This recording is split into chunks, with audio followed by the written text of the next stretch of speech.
तो ये पीड़ा समझ में आनी चाहिए कि जब हम किसी से प्रेम करते हैं और वो जब हिकारत से बात करता है तो कैसा लगता है।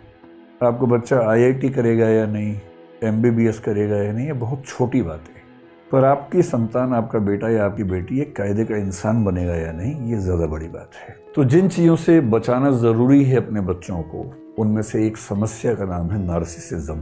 अगर आपके आसपास कोई ऐसे बोले, मैं इतनी सुंदर हूँ, मैं क्या करूँ क्या करूँ, उसको बोलना तुम्हें नार्सिसिस्टिक पर्सनैलिटी डिसऑर्डर है। मुझको देखोगे जहां तक, मुझको पाओगे वहां तक, रास्तों से कारवां तक, इस जहां से उस जहां तक, मैं ही मैं हूं, मैं ही मैं हूं, दूसरा कोई नहीं। एक विषय मेरे मन में बहुत दिनों से है जिसको मैं सोचता हूं कि हम समझें, और आजकल हमारे समाज में एक शब्द खूब चलता है। वो शब्द अंग्रेजी का है, ग्रीक परंपरा से उठा हुआ शब्द है, जिसको बोलते हैं नार्सिसिज्म। आप सोचेंगे ये क्या शब्द हुआ। आप में से कई लोगों ने शायद ना सुना हो ये शब्द, पहली बार सुन रहे होंगे। आज की क्लास जितनी ज़रूरी आपके लिए है, आप लोगों की तो उम्र लगभग 22-23 से, मतलब 20-22 से लेके 30-35 के बीच में होगी। आपके लिए तो है ही ज़रूरी, लेकिन ये आपके लिए और ज़रूरी होने वाला है आज से 10 साल के बाद, जब आपके छोटे बच्चे होंगे। कुछ के तो होंगे, बाकी जो बाद में पेरेंट्स बनेंगे। बड़ा आसान लगता है पेरेंट होना, जबकि बहुत मुश्किल काम है। आपको बच्चा आईआईटी करेगा या नहीं, एमबीबीएस करेगा या नहीं, ये बहुत छोटी बात है। कर लेगा तो अच्छी बात है, ना करे तो कोई बुरी बात नहीं है, सामान्य सी बात है। पर आपकी संतान, आपका बेटा या आपकी बेटी एक कायदे का इंसान बनेगा या नहीं, ये ज़्यादा बड़ी बात है। और कायदे का इंसान बनाना पेरेंट्स की प्राथमिक जिम्मेदारी है, जिसमें हम में से अधिकांश लोग पूर्णतः सफल नहीं होते। मैं भी शायद नहीं हो पाऊँ। मतलब मैं ये दावा नहीं कर रहा कि मैं तो बहुत महान हूँ और आप थोड़ा सीखें। हम सबकी वो स्थिति है, हम सबकी वो समस्या है। तो जिन चीज़ों से बचाना ज़रूरी है अपने बच्चों को, उनमें से एक समस्या का नाम है नार्सिसिज्म। नार्सिसिज्म के लिए हिंदी का एक शब्द होता है जो उसके काफ़ी नज़दीक है, उसे कह सकते हैं आत्ममुग्धता। अब शायद आपको लगेगा अच्छा ये बात है, अब समझ में आ गई बात। आत्ममुग्ध होना होता है, छोटे बच्चों में टेंडेंसी ज़्यादा दिखती है, क्योंकि छोटे बच्चे ईगोसेंट्रिक होते हैं। ईगोसेंट्रिक का मतलब दुनिया के सेंटर में खुद को रख के जीवन को देखते हैं। एक शब्द आपने सुना होगा जिसको बोलते हैं सेल्फ कॉन्फिडेंस। और आप ये भी जानते हैं कि हर पेरेंट्स चाहते हैं कि उनके बच्चों में आत्मविश्वास होना चाहिए। ठीक भी है, आत्मविश्वास होना भी चाहिए। कई बार ये समझ नहीं आता कि आत्मविश्वास की रेखा कहाँ खत्म होती है और आत्ममुग्धता कहाँ से शुरू हो जाती है। जैसे कुछ लोग कहते हैं कि दोस्ती और प्यार के बीच की रेखा बहुत पतली होती है, पता नहीं चलता कब आप उछल के वहां पहुंच जाते हैं। ऐसी प्रतिस्पर्धा और दुश्मनी, कंपटीशन और राइवलरी के बीच की रेखा बहुत पतली होती है। ऐसे ही धर्म और सांप्रदायिकता के बीच की रेखा बहुत पतली है। अब कब तक धार्मिक थे, कब सांप्रदायिक हो गए, पता नहीं चलता है। ठीक ऐसे ही आत्मविश्वास से भरे होना और आत्ममुग्ध हो जाना, इसके बीच की रेखा भी बहुत पतली है, पर रेखा है। उस रेखा को समझना, उसको पहचानना बहुत जरूरी है। मोटे तौर पर आत्मविश्वास एक बहुत अच्छी क्वालिटी है, पॉजिटिव क्वालिटी है, होनी चाहिए। और नार्सिसिज्म यानी आत्ममुग्धता एक ऐसी स्थिति है जो कि न केवल उस व्यक्ति के लिए समस्या है जिसको है, बल्कि उसके आसपास के समाज के लिए भी एक समस्या बन जाती है। टॉक्सिक समाज बनता है, विष भरा समाज बनता है। तो समझेंगे, बहुत प्यार से समझेंगे, मोहब्बत से समझेंगे, एग्जाम्पल से समझेंगे, फिल्मी गीतों से समझेंगे कि ये क्या है, और फिर चेक करेंगे कि हमारे अंदर है कि नहीं है। मतलब मनोविज्ञान पढ़ते हुए एक सामान्य टेम्परामेंट क्या होता है कि मैं तो ठीक हूँ, बाकियों के अंदर है इस प्रॉब्लम। और मजे की बात है, बाद में समझ में आता है कि नहीं, मैं भी ठीक नहीं हूँ, मेरे अंदर भी है। तो शब्द को लेकर तनाव मत लीजिएगा, ये शब्द कहाँ से आया, मैं भी आपको इसकी पूरी कहानी समझाऊंगा, फिर आप समझ जाएंगे कि इतना मुश्किल शब्द क्यों बनाया गया। इसके पीछे कहानी है, रोचक कहानी है। उसमें आने से पहले पिछले 30-40 साल में दुनिया भर में, विशेष रूप से पश्चिम में, देखा गया है कि नार्सिसिज्म यानी आत्ममुग्धता की टेंडेंसी बहुत बढ़ी है। ऐसे सर्वे हुए, और मैं हवाई बात करने से बचता हूँ, मैं तो जो मेडिकल साइंस के सर्वेज हैं, साइकोलॉजी की एसोसिएशन के सर्वेज हैं, उनके बेस से बात करता हूँ।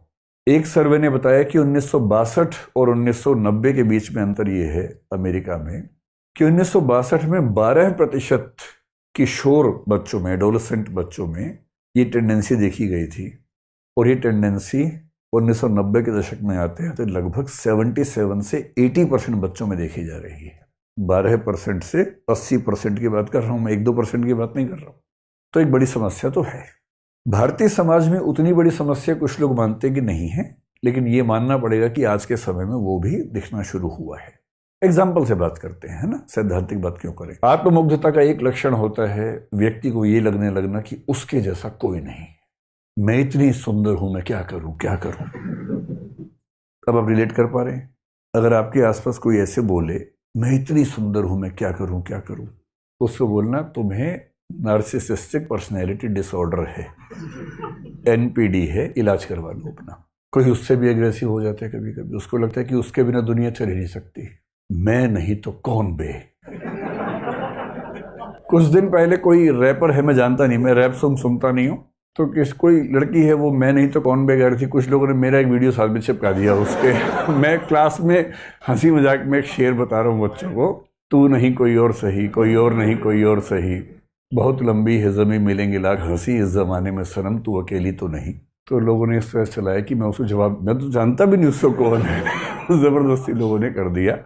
पर ये दोनों ही लक्षण नार्सिसिज्म के हैं। अगर कोई कहे मैं नहीं तो कौन बे, तो क्या बोलना है, इलाज करवा लो। किस चीज का? नार्सिसिस्टिक पर्सनैलिटी डिसऑर्डर, एनपीडी बोलेंगे। और अगर कोई ये कहे तू नहीं कोई और सही, तो भी इलाज करवाना है, क्योंकि इस व्यक्ति को भी जरूरत से ज्यादा आत्मविश्वास अपने ऊपर हो गया है। जब इस तरह के वाक्य सुनने लगे आप, तो समझिए कि कुछ गड़बड़ है। अगर किसी को लगे कि मैं संविधान से ऊपर हूं, कानून से ऊपर हूं, सब मेरे सामने छोटे हैं, और वो कहे हम जहां खड़े होते हैं लाइन वहां से शुरू होती है। कालिया फिल्म में अमिताभ बच्चन जेल में कह रहा है, तो उसको क्या कहना है, तुम्हारी लाइन अलग है, वो मनोविज्ञान के रोगियों की लाइन है, वहां तुमसे ही लाइन शुरू होगी, क्योंकि तुम्हारा इलाज होना है। ये तीसरा लक्षण है। कभी कभी किसी को लगता है कि इस पूरे ब्रह्मांड में मेरे जैसा कोई है नहीं, सब तो मेरे हाथों हो रहा है, मुझसे बड़ा कौन है। सेक्रेड गेम सीरीज में नवाजुद्दीन सिद्दीकी का एक डायलॉग आता है, कभी कभी तो लगता है कि अपनिच भगवान है, अपनिच भगवान है। और रोचक बात है कि नार्सिसिज्म के डिसऑर्डर को कुछ लोगों ने एक नाम दिया है, गॉड कॉम्प्लेक्स। जब किसी को लगने लगे कि वो भगवान है या भगवान जैसा है, भगवान के बाद नंबर 2 पे आता है, तो समझ लो कि सीवियर प्रॉब्लम में है, गंभीर किस्म का नार्सिसिज्म उसको है। तो कभी अगर आपको भी लगता हो कि अपनिच भगवान है, तो इसका मतलब सीरियस बीमारी है, हल्के फुल्के नहीं, सीरियस है। आप लोग तो छोटे हैं, जब आप पैदा हुए थे उसके आसपास एक फिल्म आई थी हिंदी में, राम तेरी गंगा मैली, शायद आपने नाम सुना होगा। उसमें नायक नायिका को संबोधित करके गीत गा रहा है, और नार्सिसिज्म का इतना बड़ा लक्षण मैंने कभी नहीं देखा। वो क्या कह रहा है, मुझको देखोगे जहां तक, मुझको पाओगे वहां तक, रास्तों से कारवां तक, इस जहां से उस जहां तक, मैं ही मैं हूं, मैं ही मैं हूं, दूसरा कोई नहीं। यदि आपकी जिंदगी में ऐसा प्रेमी प्रेमिका आ जाए, तो सीधे लेके जाना है साइकेट्रिस्ट के पास। आपकी जिम्मेदारी बनती है। सच्चा प्रेम करते हैं तो उसका इलाज करवाइए, क्योंकि यदि आपने उसका इलाज नहीं करवाया तो वो आपका इलाज कर देगा। और जो नार्सिसिस्ट किस्म के दोस्त होते हैं, नार्सिसिस्ट किस्म के प्रेमी प्रेमिका होते हैं, पति पत्नी होते हैं, उनका लक्षण ये है, वो शुरुआत करते हैं लव बॉम्बिंग से। लव बॉम्बिंग मनोविज्ञान का एक कंसेप्ट है, लव बॉम्बिंग। प्यार की बमबारी कर देंगे आपके ऊपर, इतना ज्यादा मैसेज करेंगे, miss you, love you, like you, ये वो। 24 घंटे में कम से कम 500 मैसेज करते रहेंगे।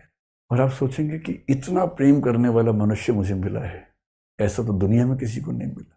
ये पहला फेज है, ये स्थायी नहीं है, ये सिर्फ पहला फेज है। वो दरअसल सिर्फ अपने आप से प्यार करता है, और इस समय आपको प्यार करने की वजह से वो अपने आप से प्यार कर पा रहा है। आप केवल एक टूल हैं, जिसको हासिल करके उसको खुद से प्यार करने की वजह मिल गई है। और ऐसे व्यक्ति को जो अगला स्तर आता है, उसको गैस लाइटिंग बोलते हैं मनोविज्ञान में। गैस लाइटिंग शब्द आपने सुना या नहीं सुना पता नहीं। गैस लाइटिंग एक टर्म है, इसका मतलब ये होता है दूसरों को इतना छोटा करके साबित कर देना, इतना आरोप लगाना कि वो बेचारा अपनी सहजताओं को भी पाप समझने लगे, अपनी कमजोरी समझने लगे।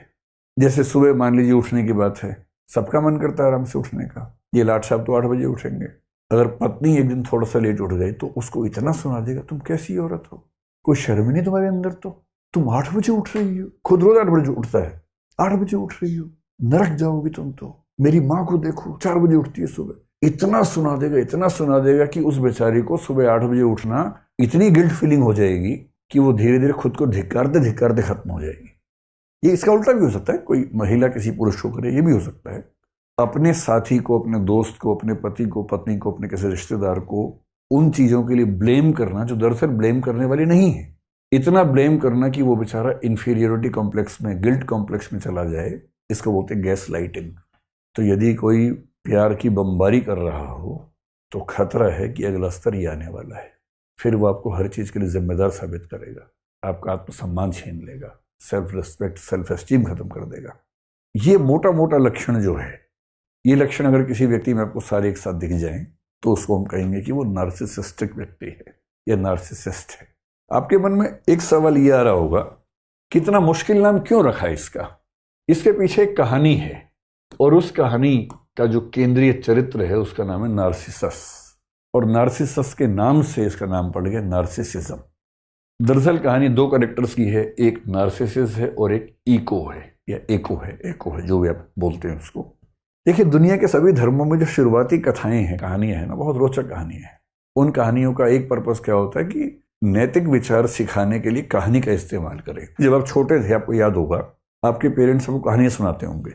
आपकी पीढ़ी तो नहीं सुना पा रही है, जब आप पेरेंट्स बनेंगे तो कहानियां शायद नहीं सुना पाएंगे, क्योंकि बच्चा सुनना भी नहीं चाहेगा। वो कहेगा आप चुप रहो, मैं टीवी में देख लूंगा, डोरेमोन आ रहा है मैं उसकी कहानी सुन लूंगा, और शिनचैन आ रहा है मुझे उसमें ज़्यादा रुचि है, आपकी कहानियों में कम रुचि है।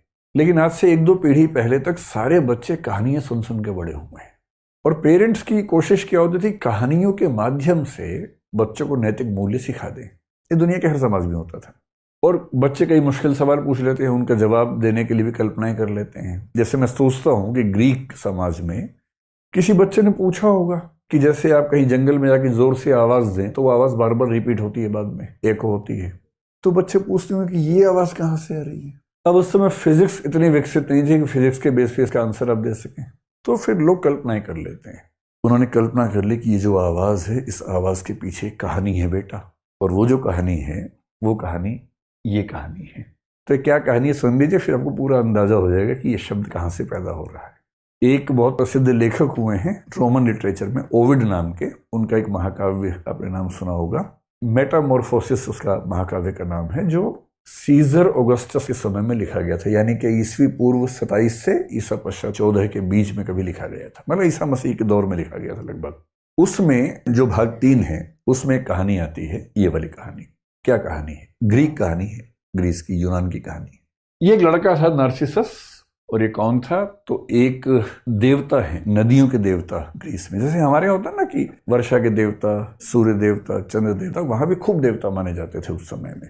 तो जो नदियों के देवता थे, सिफिसस बोलते थे उनको, और साथ में एक अप्सरा थी। अप्सरा शब्द यहाँ भी खूब चलता है ना, हमारे यहाँ मेनका को अप्सरा माना गया। और कौन अप्सराएं हैं? उर्वशी है, रंभा है ना। अप्सराओं की कहानी यहाँ भी है, वहां भी होती है अप्सरा की कहानी। निम्फ बोलते हैं, NYMPH, निम्फ का मतलब होता है अप्सरा ग्रीक लिटरेचर में। तो एक अप्सरा थी वहां जिसका नाम था लिरियोपे। तो लिरियोपे नाम की अप्सरा और सिफिसस नाम के नदी देवता का जो पुत्र था उसका नाम था नार्सिसस। में एन लिख देता हूं। अब अप्सरा का बेटा है, देवता का बेटा है, तो स्मार्ट, सुंदर तो होगा ही होगा, बहुत ही सुंदर था। हमें अक्सर गलतफहमी ये होती है कि अपनी सुंदरता की वजह हम हैं, जबकि हम होते नहीं उसकी वजह, तुक्के से मिली होती है वो, तो है ना। तो इस बेचारे को ये नहीं पता था जो आपको पता है कि तुक्का है। इतना सुंदर था कि इस पे वो गाना सूट करता है, मैं इतना सुंदर हूं, मैं क्या करूं, सच में सूट करता है। इतना सुंदर था कि जो इसको देखता था पागल हो जाता था, इतना सुंदर। पर जितना सुंदर था उतना घमंडी भी था, घोर अहंकारी। अब कई लड़कियां इसको प्रपोज करती थी। भाई अगर कोई आपको प्रपोज करे, मान लीजिए, और आपको नहीं पसंद करते हैं, तो कायदे से, विनम्रता से, डिसेंसी के साथ मना कर सकते हैं। सबसे अच्छा तरीका आप ये कहें कि मैं माफ़ी चाहता हूँ, मैं पहले से कहीं जबान दे चुका हूँ, वायदा कर चुका हूँ, बेशक ना दियो, कम से कम उसका अपमान तो नहीं होगा, सम्मान के साथ मना कर दीजिए। पर कुछ लोगों से मज़ा नहीं आता, उनको मज़ा आता नीचा दिखाने में। कोई आपके पास आके बोले कि आप मुझे अच्छे लगते हैं, आप बोले तू शीशा देखा है कभी? अरे भाई अपनी औकात में रह के सपने देखा कर, अजीब हाल है, भिखारी कहीं का। तो अब ये क्या तरीका हुआ मना करने का? अरे मना ही करना है तो कायदे से मना कीजिए ना। आपका जीवन आपकी संपत्ति है, समझ में आ गया। आप अपनी पसंद का व्यक्ति चुनेंगे, समझ में आता है। पर आप किसी का भी अपमान करते चलेंगे, ये तो सही बात नहीं है। इस घमंडी लड़के को इस बात का एहसास नहीं था, खूब अपमान करता था। किसी लड़की ने आके बोला, उसको इतना नीचा दिखाता था, तू अपना मुंह दे, कैसी है तू, ये है वो है। पर लड़कियां बेचारी उसके बाद जीना भूल जाती थी कि इतना अपमान कर दिया है, विष का घूंट पीती थी। अच्छा, एक कहानी पढ़ के लगता है कि उस समय के ग्रीक समाज में शायद होमोसेक्सुअल रिलेशनशिप्स को लेकर भी बहुत तनाव नहीं था, क्योंकि कहानी में ये भी आता है कि एक लड़का भी इस पे दीवाना हो गया था। वो लड़का बोला कि तलवार, मतलब वो आया उसके पास कि मैं आपके लिए जान दे सकता हूँ, मैं कुछ भी कर सकता हूँ, मैं चाहता हूँ आपके साथ जीना। तो उसने कहा जान दे सकता है तो जान दे दे। वो अवाक रह गया। तो उसने तलवार निकाल के दी कि ले जान दे दे भाई, इतना ही शौक है तो। उसने सच में अपनी गर्दन काट दी और मरने से पहले भगवान से प्रार्थना की कि इस आदमी को सबक सिखाना कि जितना नीचा दिखाता सब लोगों को। पर इसको एहसास था नहीं इस बात का। उसी समय एक और लड़की थी, वो लड़की एक अप्सरा थी बेसिकली, उसका नाम था एको या इको कह लीजिए। खूब अच्छा बोलती थी, बहुत सुंदर थी। और एक देवी वीनस ने उसको एक बार ये कहा था कि तुम सबसे सुंदर अप्सराओं में से एक हो। बड़ी तारीफ की उसकी। बड़ी चंचल थी, खूब बोलने में शौकीन थी। एक बार इसने क्या किया कि देवताओं के एक देवता वहां बृहस्पति नाम के, जुपिटर जिनको हम बोलते हैं, जुपिटर के साथ एक खेल कर दिया। जुपिटर की पत्नी जूनो, उसको क्या कर दिया, आजकल की भाषा में क्या बोलेंगे उसको, वो जो सोशल मीडिया में दिखता है, प्रैंक। हाँ, प्रैंक कर दिया उसके साथ, प्रैंक कर दिया। तो जूनो को गलत फहमी पैदा कर दी कि उसका पति बाजार गया हुआ, जबकि वो गया नहीं हुआ था। और जूनो गुस्से वाली थी, चिढ़ गई कि तू मेरे साथ प्रैंक करेगी, मैं तुझे श्राप देती हूँ। तो श्राप यहाँ नहीं होता, वहां भी होता था श्राप, हर जगह होता है। मैं तुझे श्राप देती हूँ। श्राप कहते, दो श्राप दे दिए। पहला, तू अपनी ओर से कोई भी वाक्य बोल ही नहीं पाएगी। और दूसरा, अगर किसी और ने कोई वाक्य बोला होगा तो तू केवल उस वाक्य के अंतिम कुछ शब्दों को ही दोहरा पाएगी। इको ऐसे ही होती है ना, तो पूरा इको की कहानी बना दी है। अब तू अपनी ओर से कोई नया वाक्य नहीं बोल सकती, और जो वाक्य बोला गया है उसके अंत के कुछ शब्दों को दोहरा सकती है। इतना ही बोलने का अधिकार तेरे पास है। उसके बाद से बेचारे सोचिए, इतनी सुंदर योग्य युवती थी और बेचारी बोल नहीं पाती है। खैर, जिंदगी जी रही थी किसी तरह से। एक दिन नार्सिसस अपने दोस्तों के साथ शिकार खेलता हुआ जंगल में गया। और जब जंगल में गया तो बाई चांस ऐसा हुआ कि अलग हो गया, इसके दोस्त कहीं चले गए, गुम हो गया। अब ये अकेला घूम रहे जंगल में, वहीं इको घूम रही थी। उसने इसको देखा, वो भी दीवानी हो गई इसकी, मतलब पागल हो गई एकदम। इतना सुंदर था ये, वो भी अप्सरा है, कम नहीं है। ये तो अप्सरा का पुत्र है, देवता का पुत्र है। अब वो दीवानी बन बन के पीछे घूम रही है, सामने नहीं आ रही है अभी। अच्छा, इसको एहसास हो रहा कोई है आसपास, पेड़ों की आवाज से, पत्तों की आवाज से। तो उसने कहा कौन है। उसने क्या कहा कौन है, क्योंकि बोल नहीं सकती। इसको लगा अजीब, पहली कोई खेल रहा है मेरे साथ। फिर इसने कहा सामने आओ। उसने कहा सामने आओ। तब इसने कहा भाई इतना छुपने क्या जरूरत है, हमें एक दूसरे से बात करनी चाहिए। तो उसका जवाब आया बात करनी चाहिए। फिर थोड़ी देर के बाद वो सामने आ गई, और वो प्रेम में ऐसी दीवानी थी कि सीधे फिल्मी अंदाज से दौड़ी उसके पास गई गले मिलने के लिए। ऐसी दीवानी हो गई थी, क्योंकि उस वक्त लग रहा था कि बात बढ़िया चल रही है। उस उम्मीद में भाग गई, और जैसी पास आई तो उसने यूं कहा रुको, दूर हो, छी छी। फिर बोला कि इससे पहले मैं मर जाना पसंद करूंगा बजाय ये कि तुम मेरे शरीर का आनंद लो। वो बेचारी इको क्या बोली, तुम मेरे शरीर का आनंद लो। बात और बिगड़ गई इससे। और ये वाक्य जैसी उसके मुंह से निकला, उसको खुद इतनी शर्मिंदगी हुई अपने ऊपर, रोती हुई, खून के आंसू रोती वहां से भागी और इसे धिक्कार के भगा दिया। उसको स्पर्निंग बोलते हैं अंग्रेजी में, धिक्कार करके भगा दिया कि अपनी औकात देख, अपना मुंह देख। जब वो रोती हुई गई तो उसकी सहेलियां जो थी अप्सराएं, वो चली गई एक देवी के पास। नेमेसिस नाम था उन देवी का। ग्रीक लिटरेचर में नेमेसिस का मतलब है रिवेंज की देवी, प्रतिशोध की देवी। प्रतिशोध की भी एक देवी है उनके यहाँ। ये सहेलियां गई और उनका कि देखो ये जो लड़का है ना बहुत बदतमीज है, इससे हमारी सहेली का दिल दुखाया है। पहले कितने लोगों का दिल दुखा चुका है, कितने लोग तो बेचारे जान दे चुके हैं इस चक्कर में। आप प्रतिशोध लो इससे। तो देवी ने कहा अच्छा ठीक है, इसका अकाउंट शुरू करते हैं। और फिर एक दिन ये फिर से शिकार करने गया तो देवी ने एक जाल बुना इसके लिए, नेमेसिस ने। और इसको प्यास लगी बहुत जोर से। पानी ढूंढते ढूंढते जब आगे बढ़ा, वहां एक पूल था, तालाब समझ लीजिए, सुंदर सा तालाब था। पर तालाब इस तरह से बना हुआ था कि उसमें कुछ कदम रख के, मतलब तालाब समझ लीजिए कि इस तरह का तालाब था। ये संभव नहीं था कि अब इसमें 2 कदम चले जाएं, बहुत गहरा तालाब था। तो यहां लेट के फिर पानी निकालने की स्थिति थी ऐसे करके। तो ये पेट के बल लेटा नीचे से पानी निकालने के लिए, पीने के लिए। और जैसे ही लेटा, इसको अपनी ही परछाई देखी पानी के अंदर। वैसे जब ये पैदा हुआ था एक साधु को बुलाया गया था। साधु से पूछा गया कि इस बच्चे का भविष्य क्या होगा। जैसे हमारे यहाँ होता था, वहां भी होता था, बच्चे का भविष्य क्या होगा। साधु ने कहा कि जब तक ये अपने आप को नहीं जानेगा तब तक इसका जीवन बहुत अच्छा रहेगा। जिस दिन इसने खुद को जान लिया मुश्किल हो जाएगा। और आज इसने पानी में अपने रिफ्लेक्शन को देख लिया। जैसी देखा ये खुद दीवाना हो गया। अच्छा, इसको ये नहीं पता था कि वो रिफ्लेक्शन है। उस समय तक विज्ञान उतना विकसित नहीं था कि समझ जाए कि रिफ्लेक्शन है। उसको लगा कोई और है, पानी के अंदर का देवता है शायद कोई। ये इतना पागल हो गया, जितनी पागल ईको हुई थी इसके लिए उतना ही पागल हो गया। और सहेलियों ने यही कहा था कि इसको भी ये पीड़ा समझ में आनी चाहिए कि जब हम किसी से प्रेम करते हैं और वो जब हिकारत से बात करता है तो कैसा लगता है। अभी बेचारा उससे कह रहा तुम कौन हो दोस्त, वो जवाब ही नहीं दे रहा। मजे की बात है, एक लड़का एक लड़के से ही कह रहा है, और ग्रीक लिटरेचर में इस बात को लेकर तनाव नहीं है उस समय। ये फिर कह रहा है कि मैं तुमसे मिलना चाहता हूँ, जवाब ही नहीं दे रहा। खूब रिक्वेस्ट कर करके मर गया, जवाब ही नहीं आता था अंदर से। अंत में बोला कि अगर तूने मुझे जवाब नहीं दिया तो इस जीवन का लाभ ही क्या है। और पीछे पेड़ के पीछे खड़ी होकर सुन रही ईको, उसको खुशी हो रही कि आज इसको समझ में आई बात। और अंत में इसने तय किया कि अगर मैं इसके साथ जीवन नहीं गुजार सकता हूं तो ये जीवन बेकार है, और उसने अपने जीवन को समाप्त कर लिया। और अंतिम वाक्य क्या बोला, अलविदा, फेयरवेल। और पीछे से ईको ने क्या कहा, अलविदा, ये खत्म हो गया, आत्ममुग्धता में खत्म हो गया, अपनी ही सुंदरता को नहीं झेल पाया। ईको तो अप्सरा थी, तो शाश्वत थी, मॉर्टल नहीं थी, इमॉर्टल थी। लेकिन फिर एक कहानी बढ़ाई गई कि उसका शरीर खत्म हो गया, उसकी हड्डियां बन गई पत्थरों की तरह से, लेकिन उसकी आवाज बची रही। और आज भी दुनिया में जब कोई कुछ बोलता है तो पीछे कुछ शब्द रिपीट हो तो समझ लो कि ईको नाम की देवी वहां पर मौजूद है।